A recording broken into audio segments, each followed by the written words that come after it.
There's a lot of names about who got paid this, who got paid that. And a lot of people got rich on the back of donors trying to stop Trump. And I think this disqualifies her forever.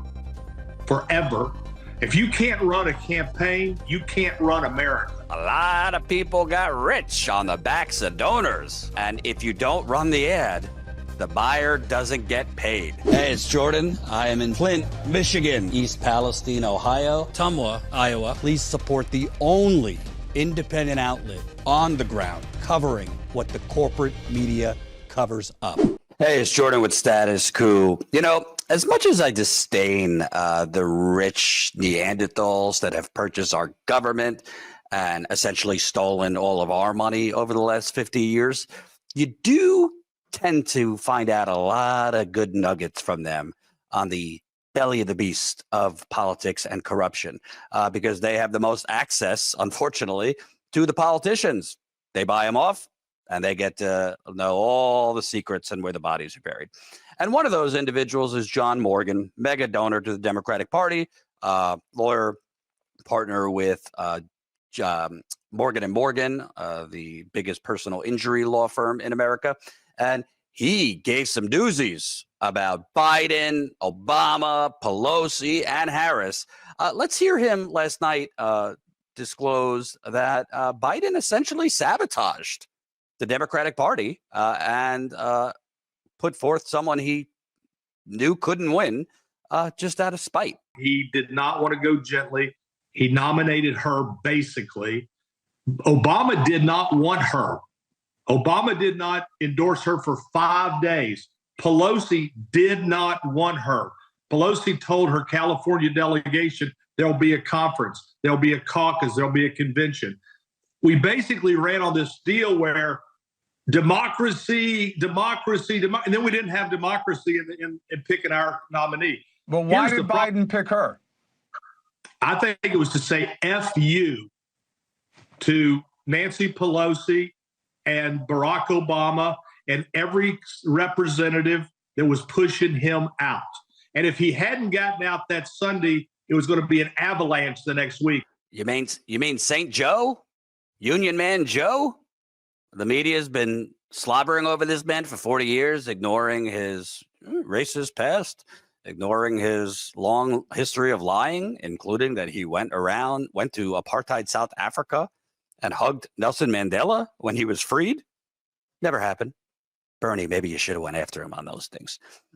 You mean Biden, out of anger and spite and bitterness, would have endorsed Kamala Harris, knowing she couldn't win, as an FU to Obama and Pelosi? You don't say. You don't say. Honestly, I mean, Biden, it would have been a landslide like we haven't seen possibly since Reagan if he would have stayed in the race. But it's very interesting that here you have a Democratic Party donor. These are the people purchasing Biden, Harris, and the rest of them. Obviously, donors on the other side purchasing Republicans, basically saying, yeah, you know, we ran on democracy, yet we didn't actually do the whole democracy thing. Here he is saying, yeah, Biden basically pushed Harris in order to sabotage the party. I think he kind of has some insight into this. I don't think it's an opinion. I think he might have some intel on this because, I mean, it was pretty clear from the beginning that Obama, Pelosi, and others weren't jumping to endorse Harris. They sure took their time. And it was pretty clear that Harris was a pretty terrible candidate in 2019, and she didn't magically get that it factor in just a few years. But very interesting that this donor is basically, spilling the tea that we all kind of suspected, that nobody wanted her, but Biden said, yeah, be careful what you wish for. He also said some very, very interesting things about the consultant class and how money was spent, all but admitting that this was just a complete racket of a campaign. And a lot of people got rich off of losing at donors' expenses, which I, for one, don't mind. Let's listen to this because, boy, did he share the goods on the financial train wreck and scam that was the Harris campaign. You remember the movie Mad Max when everybody's just doing whatever they wanted into the world? That's what happened here. All of a sudden, everybody's got the keys to the candy store. Ad buyers, talent, consultants. There's 100 days to do it. And the money started pouring in. Remember this, Chris. It wasn't pouring in for Harris. It was pouring in against Trump. Everybody that was voting and supporting Harris was really voting against Trump. And everybody that was voting for Trump was voting for Trump. So she had all this money coming in. She had all these consultants. And if you don't run the ads, you don't get paid for the buy. They were running ads in Florida, where I live, nonstop. And I'm like, why? I mean, are they running them in Alabama and Idaho too? And I'll tell you why. If you don't run the ads, the buyer doesn't get paid. A $900,000 to put her face on the Sphere in Las Vegas. In the Sphere, the ego, the crazy, the commissions. I was at the White House for a dinner Friday night, talking to a lot of people, and I'm telling you, man, there's a lot of whispering. There's a lot of names about who got paid this and who got paid that. And a lot of people got rich on the back of donors trying to stop Trump. And I think this disqualifies her forever. If you can't run a campaign, you can't run America. Wowzers. A lot of people got rich on the backs of donors. I don't mind that, on the backs of donors. And if you don't run the ad, the buyer doesn't get paid. Huh. Well, you know, not to trigger you, any neoliberal vote blue no matter who folks watching, but maybe you need to think twice when you get that next email from Chuck Schumer or Nancy Pelosi or James Carville or name your neoliberal corporate Democrat telling you it's urgent. Subject line, I'm worried. Subject line, Trump's gaining. Send us money. Or become like, join the Democratic Circle Club to give us $20 a month. It seems a lot of that money went to consultants who routinely lose elections. And, you know, there's a lot of good people that donated out of, you know, real concern or disdain for Trump. I'm sure some of them donated because they wanted to see, you know, the first woman president or whatever their reason was. They supported Harris. But here you have the guy basically who's been purchasing the politicians saying a lot of people in D.C. and Virginia, you know, faceless and nameless people got rich because they had to run the ads to get their commission, or they had to put up the billboards in Vegas to get their commission. Maybe those weren't the most strategic choices. Why were they running such aggressive ads in Florida when Florida has been moving further and further to the right? I mean, it just makes no sense. Now, I mean, even if they spent money, you know, in a smart, sound way, would she have won? Probably not. I mean, if you look at the exit polls, it seems like inflation and the economy were the number one thing, and she was, you know, not really offering anything significant in terms of lowering prices. She wasn't even offering a specific number in terms of raising the minimum wage. I remember, I just couldn't believe it when I was on the campaign trail. We were traveling through Pennsylvania, Michigan, and Wisconsin over 3 states in 10 days. Billboards, Kamala Harris supports the minimum wage. No dollar amount. Billboards, Kamala Harris supports Social Security. Well, you got me. She supports Social Security. So she was offering, you know, the same old small ball crumbs, a tax credit, you know, here's some money for first-time home buyers. Nothing bold and nothing immediate to help people now. She wasn't, at first, her campaign was actually talking about corporate price gouging, going after corporate price gouging. And then it seems she got a talking to by Tony West, her brother-in-law, who is a bigwig. I don't know if he's a lobbyist or somebody for Uber. And that talk quickly ended. She shifted from talking about corporate price gouging to going around campaigning with Liz Cheney and Mark Cuban. What could go wrong? What could go wrong? I want to show you another clip. This is from another Democratic strategist. I think Melissa DeRosa. She worked with disgraced former New York Governor Andrew Cuomo. She sort of gets it, but then quickly falls back into the same old terrible lessons that Democrats routinely fail to learn. Here is her on the money that was spent or misspent, but how that means we have to move to the center. At a certain point, money can only take you so far. So yes, let's look at how we spent the money. But when you lose all 7 swing states, when you're chipping away at the Hispanic coalition, at Black men, at young voters, then there's a much larger problem here. So we've got to talk about the candidate and the shortcomings of the candidate, the shortcomings of the messaging. Are we being co-opted by culture wars and wokeness and being dragged to the left by platforms like the New York Times and MSNBC. And so we've got to take a much broader look than just the money. But look, people who gave hundreds of thousands, if not in some instances, millions of dollars to the DNC and to the presidential campaign want answers. And I think that they are deserving of them. Gotta love it. Maybe we should stop focusing on money, but those rich fucks that purchased us, we got to give them answers. Kind of contradictory. I think what Melissa DeRosa doesn't get, because the key phrase there, if you listen closely, Trump co-opted our coalition. I think what people like this aren't quite understanding, the folks you think are your coalition are no longer your coalition, and they haven't been for some time. This is stunning. The following numbers I'm going to show you from a New York Times story.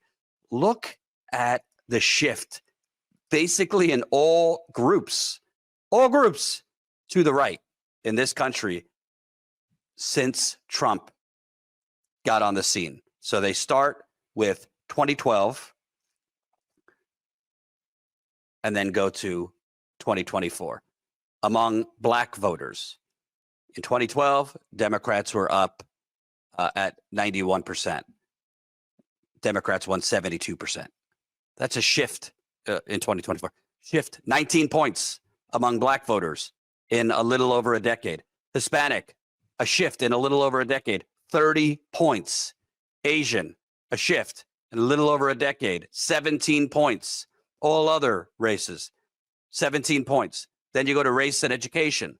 White, no college degree, a shift to Republicans, up 13 points in a little over a decade. Non-white, with a bachelor's degree or more, shift to 21 points among Republicans. Age, this one should scare the living hell out of Democrats. 18 to 29, so that's kind of mostly Gen Z, some millennial. A shift 14 points in a little over a decade. This isn't one election. This is multiple Trump elections. 30 to 44, that's millennials. A shift to Republicans, 8 points. 45 to 64, so that's Gen X, a little bit of the baby boomers. A shift to the right. A lot of that you might have thought was your coalition to these consultants. Well, that coalition is telling you, go screw yourself.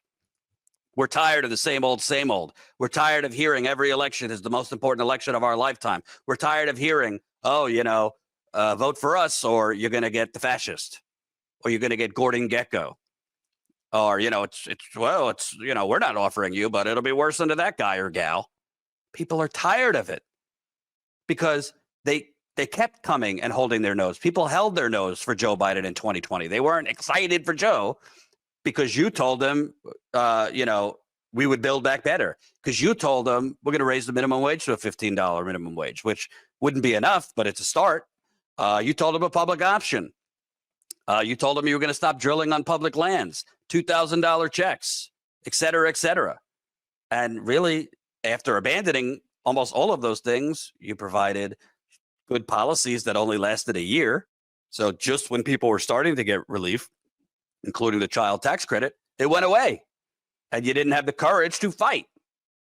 Joe Biden didn't have the courage to fight President Manchin and Vice President Sinema, who were blocking that.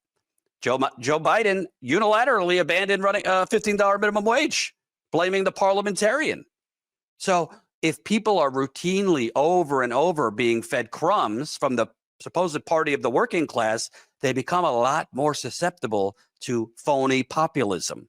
And this is not a phenomenon just in America. This is happening across the globe, where people, remember, shifted towards Bolsonaro in Brazil, Orban in Hungary, Erdogan. I mean, we could go on and on. The right-wing phony populists that are not offering much for the working class, but talk the talk and, disguise themselves, market themselves as anti-establishment. Well, a lot of groups are susceptible to that. And at the end of the day, I saw it when I was on the road.